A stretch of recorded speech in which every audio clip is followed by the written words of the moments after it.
کہ صاحب میری بہن کا نکاح ہوا تھا ایک شیعہ لڑکے کے ساتھ، ابھی رخصتی نہیں ہوئی تھی، وہ لڑکا جو ہے اس نے مذہب شیعہ کو چھوڑ دیا ہے، مثلا اہل سنت مذہب کو اس نے اختیار کر لیا ہے۔ میں نے کہا کیا بتاتا ہے، وہ کیا دلیل پیش کرتا ہے؟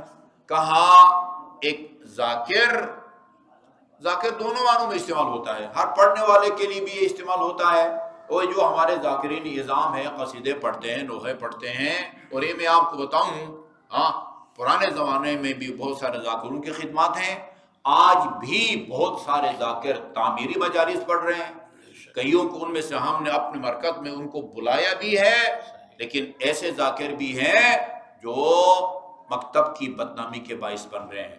کہا اس نے ایک شخص کی گفتگو سنی ہے، اس نے مجلس میں بدن حضرت علی کو خالق رازق بدن رب کہا ہے، اس کے نتیجے میں اس نے مذہب اہل بیت کو چھوڑ دیا ہے، اب ہم کیا کریں؟ نکاح ٹوٹ جائے گا۔ میں نے کہا تو نکاح تو نہیں ٹوٹتا بھائی، مسلمان کی مسلمان سے شادی وہابی سے نہیں ہو سکتی، وہ خدا کا انکار کر دے نکاح خود بخود ٹوٹ جائے گا، قیامت کا انکار کر دے، رسول کا انکار کر دے، اہل بیت کی دشمنی کا اعلان کر دے، جس کو ناصبی کہتے ہیں، وہ مرتد ہو جائے گا، آٹومیٹکلی ان میں جدائی واقع ہوگی۔ لیکن شیعہ مسلمان سے سنی مسلمان ہو گیا ہے تو اس کا یہ نکاح نہیں ٹوٹتا۔ ہاں، یہ کہا جا سکتا ہے کہ گمراہ ہو گیا، ہمارے نزدیک جو 12 اماموں کو نہیں مانتا وہ گمراہ ہے، ٹھیک ہے نا جی۔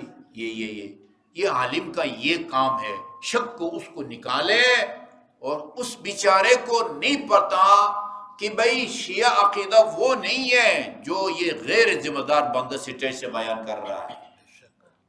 حل من خالق الا اللہ، خدا قرآن کی آیت ہے، خدا کے علاوہ بھی کوئی خالق ہے؟ یہ اللہ تعالیٰ آپ سے پوچھ نہیں رہا بھئی مجھے معلوم نہیں ہے، یہ بتاؤ کہ خدا کے علاوہ بھی کوئی خالق ہے یا نہیں ہے۔ یہ ایک نفی کا انداز ہوتا ہے، اس کو عربی میں استفہام انکاری کہا جاتا ہے، مطلب یہ ہے کہ اللہ کے علاوہ اور کوئی معبود، کوئی خالق نہیں ہے۔ اللہ خالق کل شیء، سورہ رعد کی آیت نمبر 13 یا 16 ہے، ہر شے کا خالق اللہ تعالیٰ ہے۔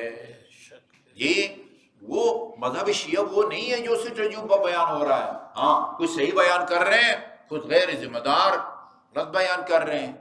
مشہور ہے ایک علاقے میں ایک بندہ ٹیلی فون، وہ بیل بجتی ہے مجلس کے دوران، اور سن کے مجمع کو بتاتا ہے یہ امام زمان کا فون تھا۔